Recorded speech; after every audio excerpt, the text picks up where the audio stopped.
Only one kid in history had ever attempted what Benny was about to. And he got eaten. So we were worried. Real worried. Even when Benny brought out the secret weapon. Shoes guaranteed to make a kid run faster and jump higher. PF Flyers. We can't let him do this, man.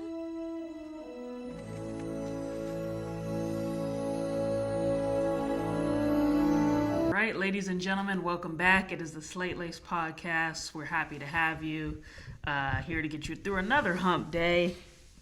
We're here to talk movies today. But first, I want to say that this episode is sponsored by Nike.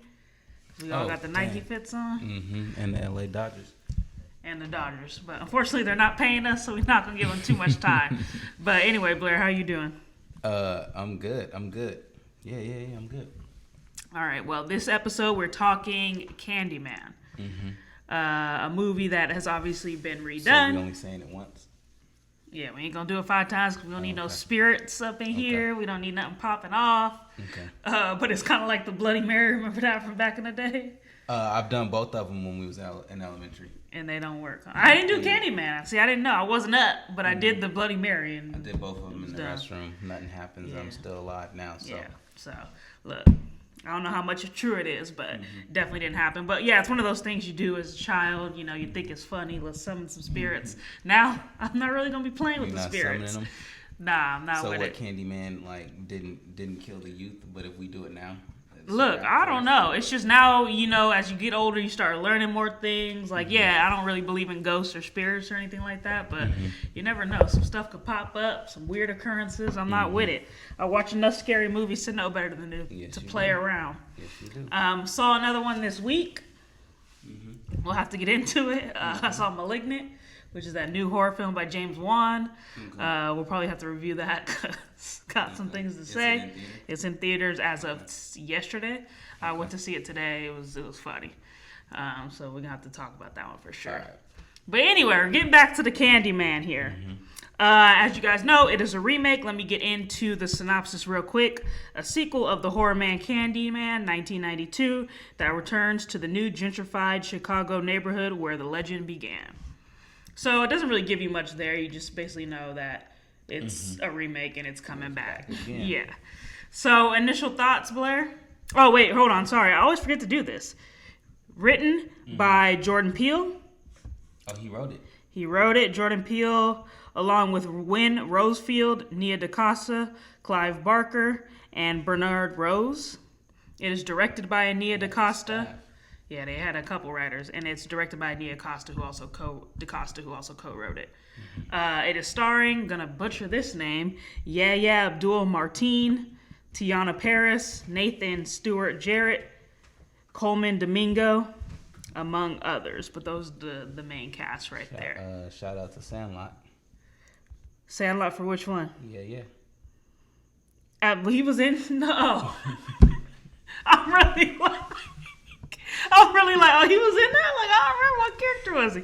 I thought he might have been the, You Went Blind brothers, but nah, okay, you mean, the character. Third baseman or whatever he was. Yeah. All right, well, shout out to Yeah, and shout out to this Yeah who starred in Candyman. That is our leading man. But anyways, initial thoughts, Blair. I was like, dang, they doing it again? Did you see the first one? No. Yeah, me neither. But now that you watched it, don't you wish you had seen the first one? No, not really. Really? Because it does a little tie-in. So. Oh, I don't know. I mean, I'm gonna watch it just because it came back again. It came back around, but it was one of the ones that I remember. Obviously, I don't remember when it came out. I remember it was early '90s, and I highly doubt that it was like anything like memorable. I don't think it was like some like classic. Highly rated film. Nah, but every time I hear it did freak a lot of people out. Yeah. Like, people were really scared. Yeah. So, I want to watch it just because now I have the connections. Because they mentioned that first film in this one. So, I kind of want to go back and see it. I wanted to see it before we did this podcast, but, So much for that. Time commits. But anyway, back to your initial thoughts. What'd you think? Were you excited? That was my initial. I was just like, dang, okay, well. That's it? Yeah, and then, then I figured it was going to be heat when I figured out Jordan Peele was behind it. I was like, all right, we're gonna get some type of formula, you know, like some, you know, talking about like, you know, race and stuff like that, equality and like all that type of stuff. And then I just figured, you know, it was gonna be scary on top of that. Yeah.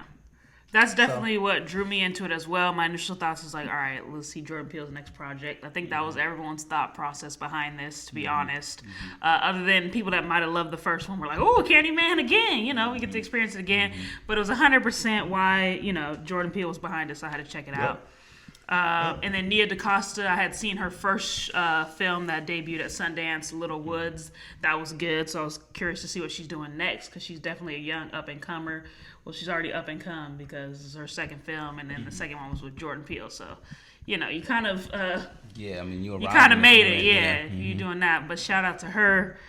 So yeah, I was definitely excited to see this one. Didn't know much about the cast because they all look pretty new. They're not new. I know they've all done things, but to me, as far as like, you know, big time A-listers, they weren't that. But yeah, I was just excited to get into it. So. Let's get into some of the reviews. Blair, you got any pros? Yeah. All right, go ahead. Well, look, don't say it all like, yeah, of course. I always got pros to any movie I watch. Look, there's been some that we remember we did that. We did a little stretch of just straight con. Stretch or not, I'm gonna always find a positive.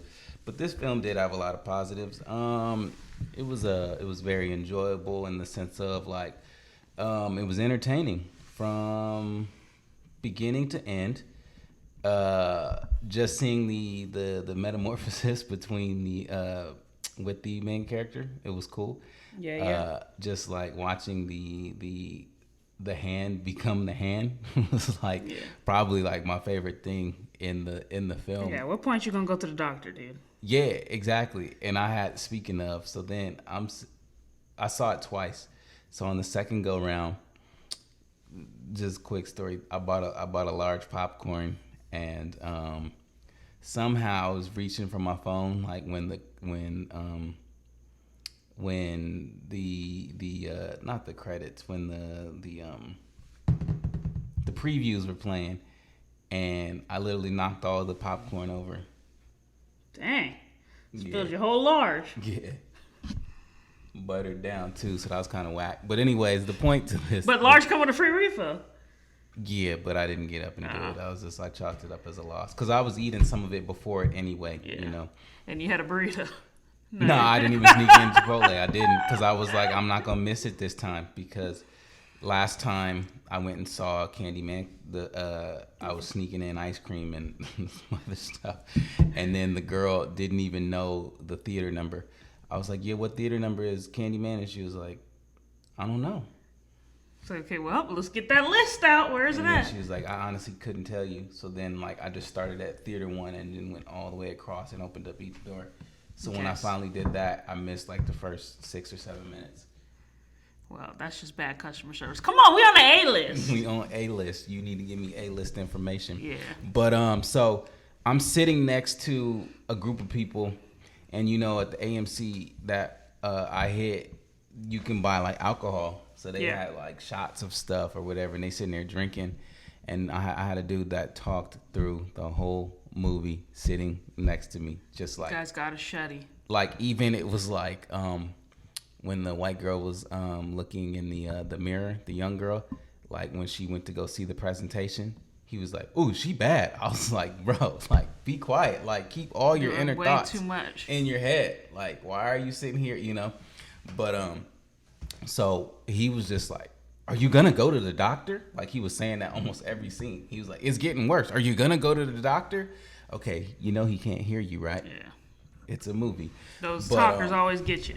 But yeah, just that transformation, watching that hand just like so slowly deteriorate is crazy. You know, it was just like fun to watch. And then like you saying that just like goes to show that was basically what everyone was thinking, because this guy is sitting next to me, and that was what he was wanting to know. He was like, "Dude, like, go get it looked at." Yeah. But so all in all, solid. It was fun to watch. That was like my favorite part. I did enjoy the dialogue. You know, the mood was cool as well.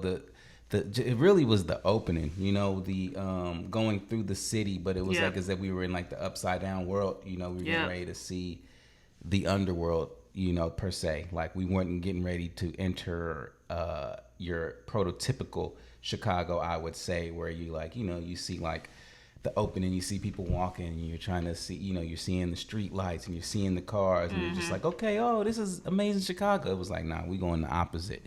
It's getting ready to get dark. Get inside, stay safe type of film. And so that mood was really portrayed. And I didn't even know Jordan Peele wrote it. I was just like, dang, this really feel like Jordan Peele.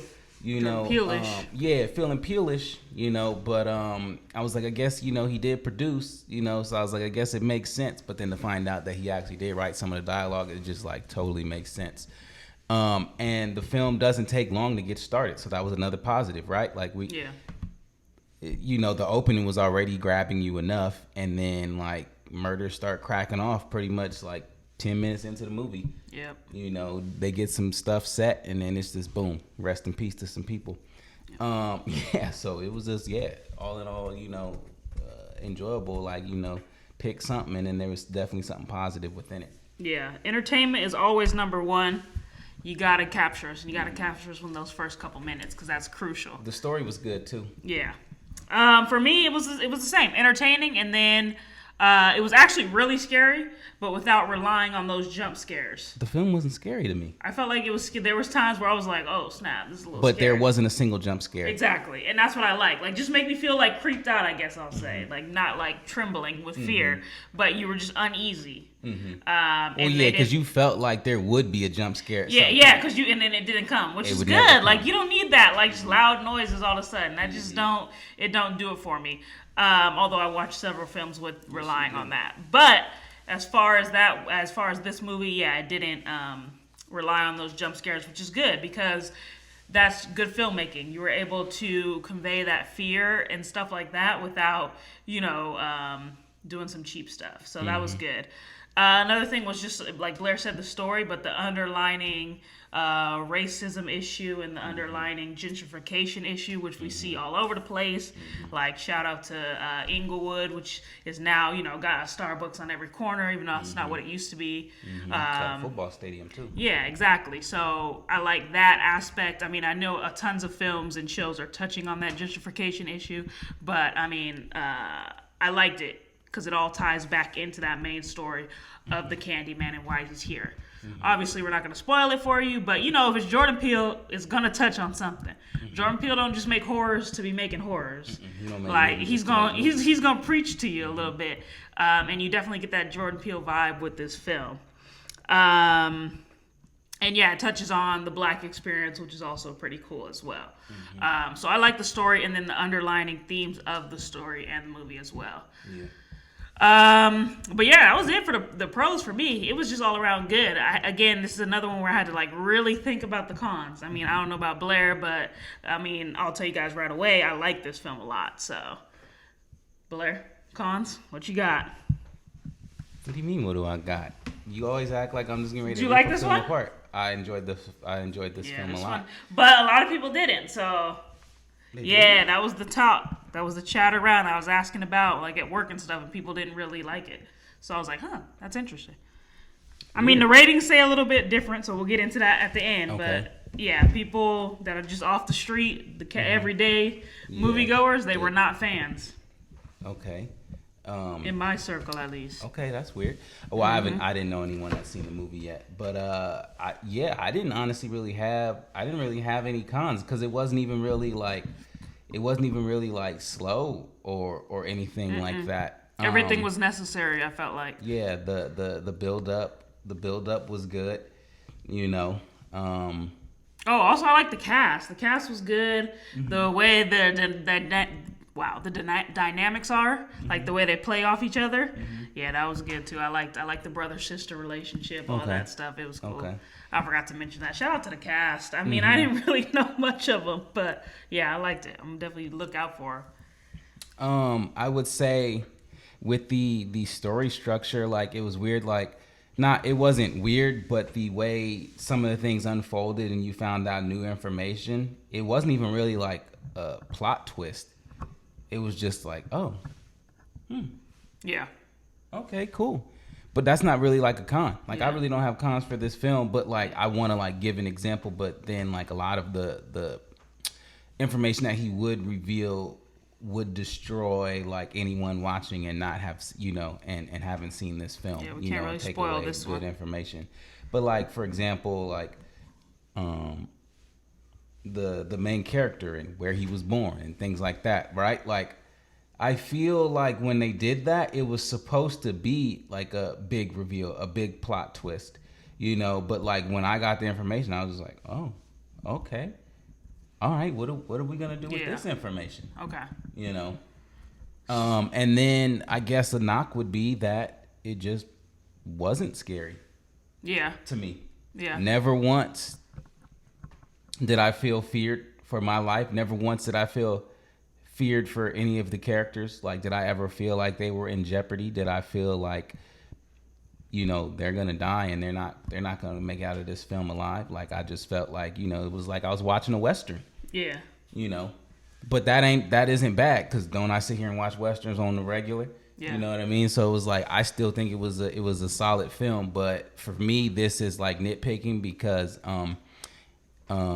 anytime like you get a favorable review, you're saying that the film is good and that it's enjoyable from, you know, beginning to end. Like, it's doing its job. You know, we're talking about things.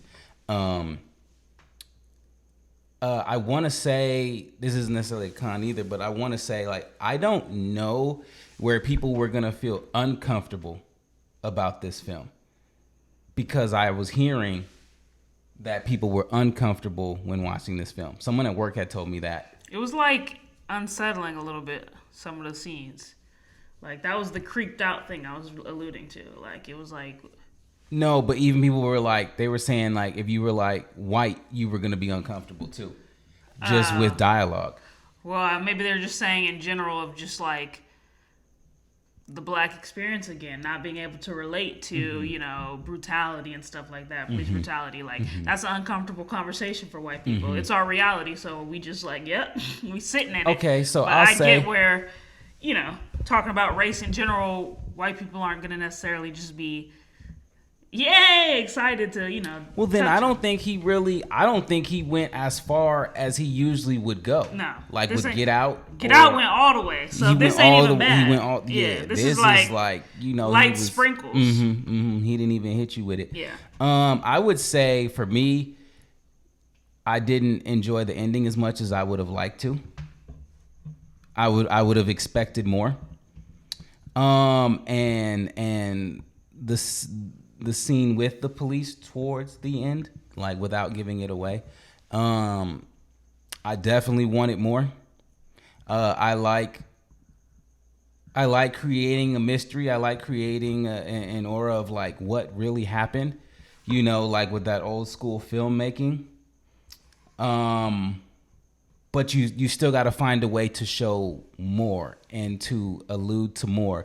But I feel like at the same time, he did it the way that he did it because our mind already knows what happened, because it happens so frequently in recent memory with police brutality, right? Like I'm like trying to not give it away, right? But when you see so many things happen in regards to police brutality, right? Like, just for example, like someone getting beat with a baton. Like, let's just say that every other day for 6 months that happens, and there's video footage that leaks of it, right? You become disgusted, right, when you see it the first few times, and you're just like, dang, you know, like, this is ridiculous. This can't continue to happen. But then I feel like the more that it carries on, you become desensitized to it, you know. And so I feel like with this film, towards the end, with a particular scene that I'm talking about, he tried to go a different way and maybe not show as much, because he realizes that we've seen this so much. We've seen this act before, that people maybe are becoming desensitized to it. And if you can kind of create a different way to show it by like almost not showing it. Like our mind can wander and we can slowly figure out and we can piece together what happened. And I think if we piece it together and we go, dang, that happened, dang, here we go again. But like we're more outraged by it. We're more upset about it versus like if we seen it, we're desensitized to it because we've been seeing it so much, and it's just like, here we go again. Same old, artist telling the same old story, even which was even mentioned in the film, with the critic, you artists telling the same old story. Yep. But I hope that is clear to our listeners, just because it's like I want to like say it, but then at the same time I don't really want to give it away. But basically, I just wish that like we did more with the ending. But at the same time, there's a particular scene that I am talking about in the ending where I'm saying I do understand why he did the way he did it, but I also wish that he could have did more with that as well. Yeah. I mean, my cons, it is kind of about the ending as well. It's not that it was a cop-out. It wasn't anything like that. It's just the overall point of the Candyman in this. Was it a villain or was it a hero? I think that is lost in the ending and the whole film, because you're like, okay, so am I supposed to be scared of the Candyman, or do I want it to come to see because of what it represents? Again, we can't get too much into this because it would spoil what happens.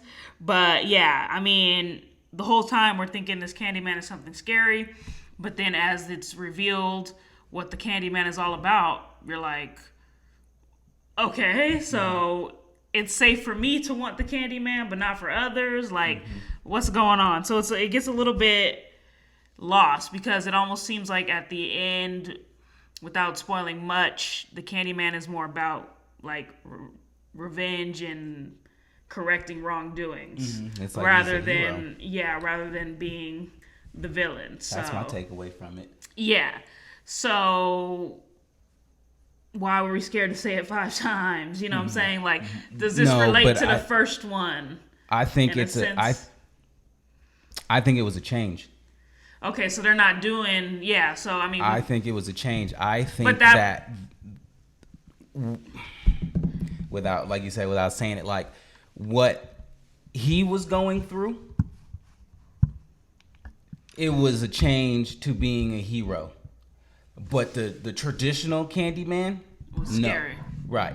Because that's why anyone that said it was rest in peace. Then they only tried to do that in the last 5 minutes, and that's where it's like not good. Because they had us going one way the whole movie. Now we going right. Like, so it's just like they needed to have set that up a little bit better, because you have no idea. Like, you watching one film, and it did have those racial undertones and then the gentrification thing, but then right at the end we like, oh, we going for a little ride, we going for a little loop-de-loop. Got it.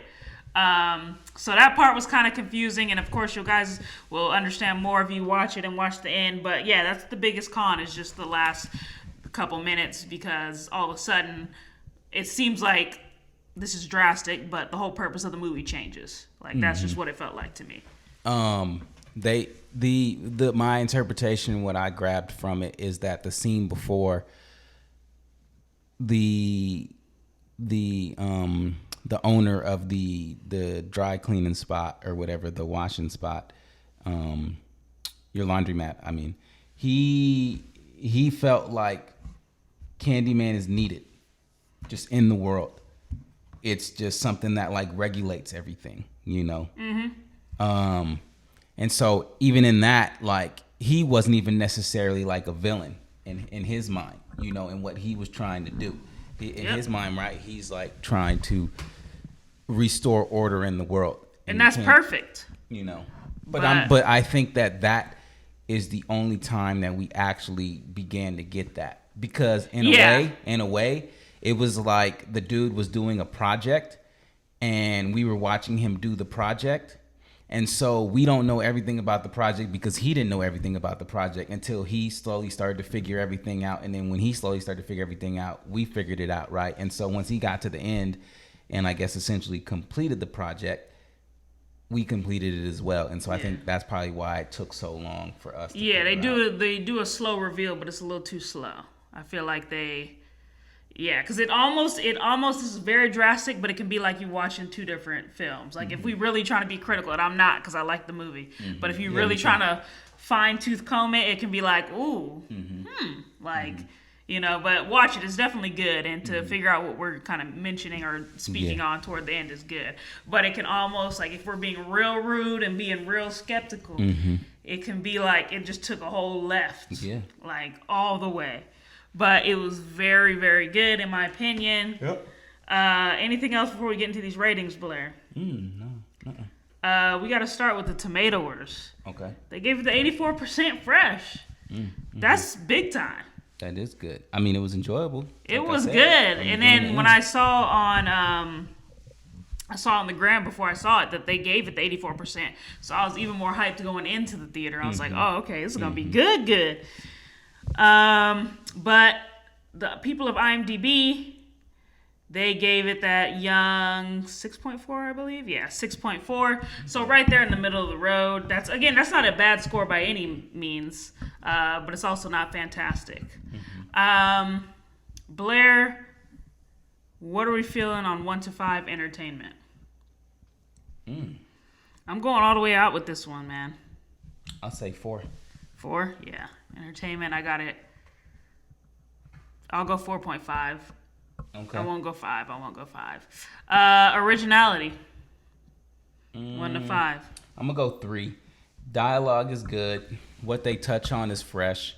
But it's a remake. Yeah. It's a remake, but it's also a lot of those classic Jordan Peele elements that are new. And he's, again, finding new ways to do his activism, I would say. Because he's about this... It's fresh, Yeah, he's about this Black Lives Matter, and obviously they do, but he's continuing to put it in each of his works and, all his films, and that's, like, hard to do. Like...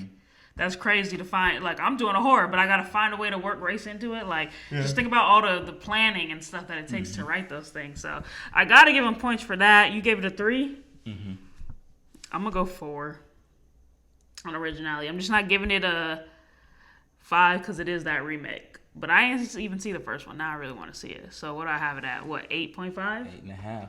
That's what I have mine, right? And then you gave it what? 7. 8.5 and 7. So those are still high ratings. Oh, for sure. I said it was something. The movie was good. I mean, I would like to have some other people on that, I talked to about what they didn't like specifically. And maybe it was like Blair, a little bit of that white guilt going on. But again, it was so minimal. Like, I don't know. But yeah, go check this one out now. Don't wait. Run, don't walk. Yeah. It's definitely a good one. But I honestly didn't think it was that bad. Definitely the first go round. And then second one, I was like, oh, maybe I can see why people may have been offended here and there. But yeah, it's just a solid film all around. Go check it out. Anything else you've seen recently? No, those are the only ones I've seen in theater. I saw it twice back to back, and then I'm gonna go again this week and see something different. And then I'm gonna go watch those probably 2 or 3 times. There's a lot of good stuff out right now. Like I just mentioned, I saw Malignant. I'm about to go check out the Card Counter, I think it is, with Oscar Isaac and Tiffany Haddish. You saw that one? You haven't seen the previews for it? Aretha Franklin one. I ain't gonna see that. I'm probably not gonna. I mean, if you want to review it, I'll check it out. But I saw it sitting on there. I was like, nah. I don't want to see Respect. Why you want to see that? It just don't look like something you would want to see. It just got a little mood to it. It looked weak to me, but look, Jennifer Hudson can sing. So if anything, it's gonna be her hits. So it's gonna be a good little tune in there. But yeah, I always see that little cover, and I'm like, just keep scrolling. Yeah, you're like, I'm not going. Yeah, that, and I keep seeing Free Guy, and that looks like garbage too. So. Yeah, but that's just because that's not up my alley, so that's why I never but it's one of those things people are like running to see for some reason. But shout out to Ryan Reynolds, he's doing his thing, but I ain't watching it. Yeah, 99 or that's something. perfect. Oh, that's right. America loves those kind of movies. Yeah, but one of these days we're gonna have a trailer reaction because I want to get back into those. Those were fun. Kind of guessing what we think that movie's gonna be, if it's gonna be a hit or a miss. We also talked about going back to the Movie Line Mondays, so we'll have some more of those for you. We're gonna start getting real deep into these movies. Like, you guys are gonna be able to guess these. If you do, I'm very impressed, and I want you on the podcast because that's like some real deep stuff. If you got it. But outside of that, Blair, anything else before we wrap?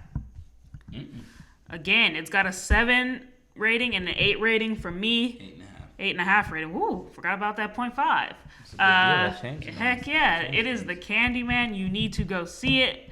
It's definitely one we could have deep dived easily and got into all the little nitty gritty of it. But the candy wasn't delicious though.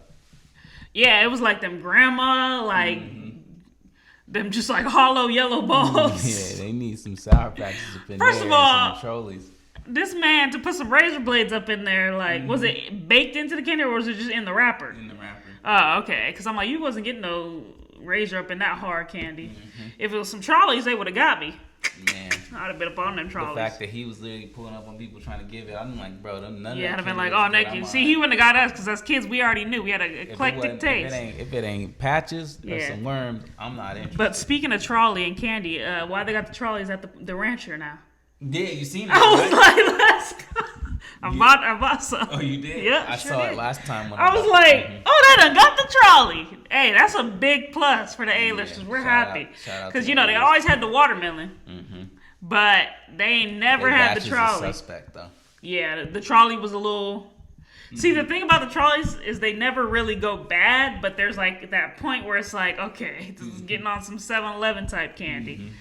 Yeah, it definitely wasn't fresh. Wasn't certified fresh, but it was a decent batch. Anyways, we are also candy connoisseurs, so Facts. the Candyman was right up our alley. Anyways, back to it. Go see it. It is the Slate Laced Gang. We're out.